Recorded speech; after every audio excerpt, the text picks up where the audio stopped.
ओम नमः शिवाय। श्री शिव महापुराण वायवी संहिता उत्तरखंड 8वां अध्याय शिव ज्ञान। शिव की उपासना से देवताओं को उनका दर्शन। सूर्यदेव में शिव जी की पूजा करके अर्घदान की विधि तथा व्यासावतारों का वर्णन। श्री कृष्ण बोले, भगवन, अब मैं उस शिव ज्ञान को सुनना चाहता हूँ जो वेदों का सार तत्व है तथा जिसे भगवान शिव ने अपने शरणागत भक्तों की मुक्ति के लिए कहा है। वह भक्तहीन, निर्मल बुद्धि से रहित तथा चंचल चित्त वाले लोगों के लिए अज्ञेय हैं। वह शिव के सर्ग आदि पंचकृत्य रूप 5 प्रयोजनों से युक्त अति गंभीर तथा बुद्धिमानों के द्वारा समादृत हैं। वर्णाश्रम धर्मों से कहीं विपरीत तथा कहीं उनके अनुकूल हैं और अंगों सहित वेदों से एवं सांख्य तथा योग से पूर्णतः ग्रहण करके 100 करोड़ श्लोक संख्या में विस्तार से शिव जी के द्वारा कहा गया है। उसमें प्रभु शिव जी की पूजा किस प्रकार बताई गई है, पूजा आदि में किसका अधिकार है तथा ज्ञान योग आदि कैसे सिद्ध होते हैं। उत्तम व्रत का पालन करने वाले मुनीश्वर ये सब बातें विस्तार पूर्वक बताइए। उपमन्यु ने कहा, भगवान शिव ने जिस वेदोक्त ज्ञान को संक्षिप्त करके कहा है वही शैव ज्ञान है। वह निंदा स्तुति आदि से रहित तथा श्रवण मात्र से ही अपने प्रति विश्वास उत्पन्न करने वाला है। यह दिव्य ज्ञान गुरु की कृपा से प्राप्त होता है और अनायास ही मोक्ष देने वाला है। मैं उसे संक्षेप में ही बताऊंगा क्योंकि उसका विस्तार पूर्वक वर्णन कोई कर ही नहीं सकता। पूर्व काल में महेश्वर शिव सृष्टि की इच्छा करके सत्य कार्य कारणों से नियुक्त हो स्वयं ही अव्यक्त से व्यक्त रूप में प्रकट हुए। उस समय ज्ञान स्वरूप भगवान विश्वनाथ ने देवताओं में सबसे प्रथम देवता वेदपति ब्रह्मा जी को उत्पन्न किया। ब्रह्मा ने उत्पन्न होकर अपने पिता महादेव को देखा तथा ब्रह्मा जी के जनक महादेव जी ने भी उत्पन्न हुए ब्रह्मा की ओर स्नेहपूर्ण दृष्टि से देखा और उन्हें सृष्टि रचने की आज्ञा दी। रुद्रदेव की कृपा दृष्टि से देखे जाने पर सृष्टि के समर्थ से युक्त हो उन ब्रह्मदेव ने समस्त संसार की रचना की और पृथक पृथक वर्णों तथा आश्रमों की व्यवस्था की। उन्होंने यज्ञ के लिए सोम की सृष्टि की। सोम से धूलोक का प्रादुर्भाव हुआ। फिर पृथ्वी, अग्नि, सूर्य, यज्ञमय विष्णु और शचीपति इंद्र प्रकट हुए। वे सब तथा अन्य देवता रुद्राध्याय पढ़कर रुद्रदेव की स्तुति करने लगे। तब भगवान महेश्वर अपनी लीला प्रकट करने के लिए उन सबका ज्ञान हरण कर प्रसन्न मुख से उन देवताओं के आगे खड़े हो गए। उस समय लीलावश भगवान महेश्वर ने उनके ज्ञान का अपहरण कर लिया। तब देवताओं ने मोहित होकर उनसे पूछा, आप कौन हैं? वे भगवान रुद्र बोले, श्रेष्ठ देवताओं, सबसे पहले मैं ही था। इस समय भी सर्वत्र मैं ही हूँ और भविष्य में भी मैं ही रहूँगा। मेरे सिवा दूसरा कोई नहीं है। मैं ही अपने तेज से संपूर्ण जगत को तृप्त करता हूँ। मुझसे अधिक और मेरे समान कोई नहीं है। जो मुझे जानता है वह मुक्त हो जाता है। ऐसा कहकर भगवान रुद्र वहीं अंतर्ध्यान हो गए। जब देवताओं ने उन महेश्वर को नहीं देखा तब वे सामवेद के मंत्रों द्वारा उनकी स्तुति करने लगे।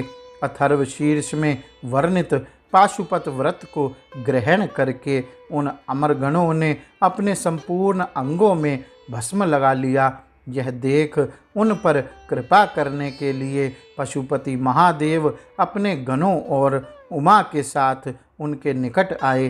प्राणायाम के द्वारा श्वास को जीतकर निद्रा रहित एवं निष्पाप हुए योगी जन अपने हृदय में जिनका दर्शन करते हैं उन्हीं महादेव को उन देवेश्वरों ने वहाँ देखा जिन्हें ईश्वर की इच्छा का अनुसरण करने वाली पराशक्ति कहते हैं।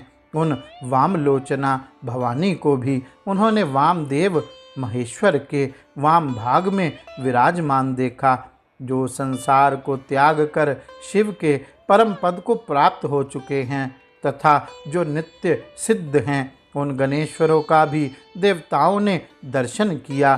तत्पश्चात देवता महेश्वर संबंधी वैदिक और पौराणिक दिव्य स्तोत्रों द्वारा देवी सहित महेश्वर की स्तुति करने लगे। तब वृषभध्वज महादेव जी भी उन देवताओं की ओर कृपापूर्वक देखकर अत्यंत प्रसन्न हो स्वभावतः मधुर वाणी में बोले, मैं तुम लोगों पर बहुत संतुष्ट हूँ। उन प्रार्थनीय एवं पूज्यतम भगवान वृषभध्वज को अत्यंत प्रसन्नचित जान देवताओं ने प्रणाम करके आदरपूर्वक उनसे अतीव महत्वपूर्ण विषय पूछा। देवता बोले, भगवान, इस भूतल पर किस मार्ग से आपकी पूजा होनी चाहिए और उस पूजा में किसका अधिकार है, यह ठीक ठीक बताने की कृपा करें।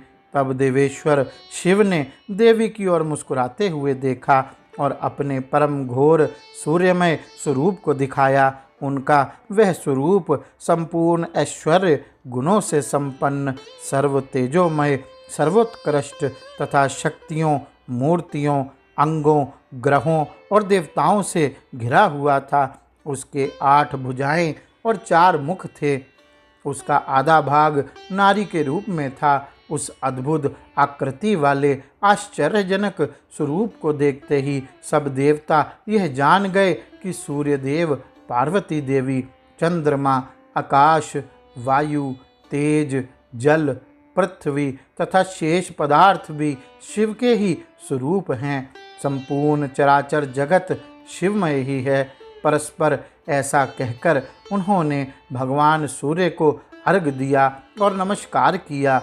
अर्घ देते समय वे इस प्रकार बोले, जिनका वर्ण सिंदूर के समान है और मंडल सुंदर है, जो स्वर्ण के समान कांतिमान आभूषणों से विभूषित हैं, जिनके नेत्र कमल के समान हैं, जिनके हाथ में भी कमल है, जो ब्रह्मा, इंद्र और नारायण के भी कारण हैं, उन भगवान को नमस्कार है। यों कह उत्तम रत्नों से पूर्ण स्वर्ण, कुमकुम, कुश और पुष्प से युक्त जल सोने के पात्र में लेकर उन देवेश्वर को उत्कृष्ट अर्घ दे और कहें, भगवान, आप प्रसन्न हो। आप सबके आदि कारण हैं। आप ही रुद्र, विष्णु, ब्रह्मा और सूर्य रूप हैं। गणों सहित आप शांत शिव को नमस्कार है, जो एकाग्रचित हो सूर्यमंडल में शिव का पूजन करके प्रातःकाल, मध्याह्न काल और सायंकाल में उनके लिए उत्तम अर्घ देता है, प्रणाम करता है और इन श्रवण सुखद श्लोकों को पढ़ता है, उसके लिए कुछ भी दुर्लभ नहीं है। यदि वह भक्त है तो अवश्य ही मुक्त हो जाता है। इसलिए प्रतिदिन शिवरूपी सूर्य का पूजन करना चाहिए। धर्म, अर्थ, काम और मोक्ष के लिए मन, वाणी तथा क्रिया द्वारा उनकी आराधना करनी चाहिए। तत्पश्चात मंडल में विराजमान महेश्वर देवताओं की ओर देखकर और उन्हें संपूर्ण शास्त्रों में श्रेष्ठ शिव शास्त्र देकर वहीं अंतर्ध्यान हो गए। उस शास्त्र में शिव पूजा का अधिकार ब्राह्मण, क्षत्रिय और वैश्यों को दिया गया है।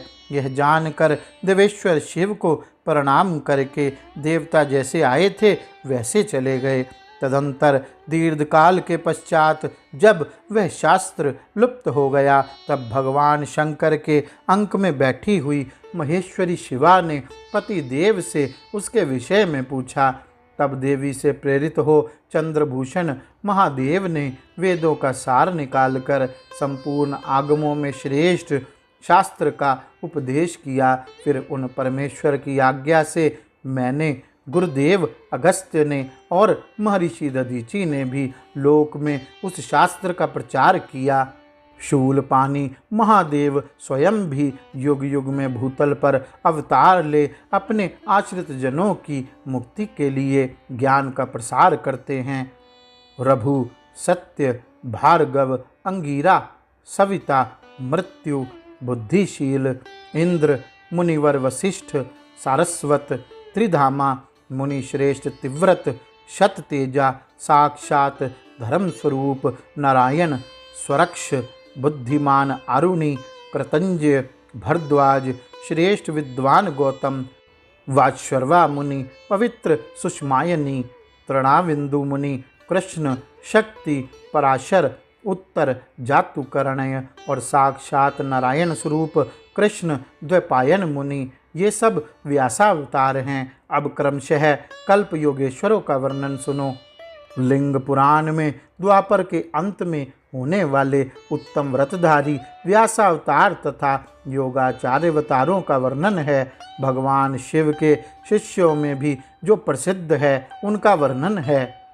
उन अवतारों में भगवान के मुख्य रूप से 4 महातेजस्वी शिष्य होते हैं, फिर उनके सैकड़ों हजारों शिष्य प्रति शिष्य हो जाते हैं। लोक में उनके उपदेश के अनुसार भगवान शिव की आज्ञा पालन करने आदि के द्वारा भक्ति से अत्यंत भावित हो भाग्यवान पुरुष मुक्त हो जाते हैं।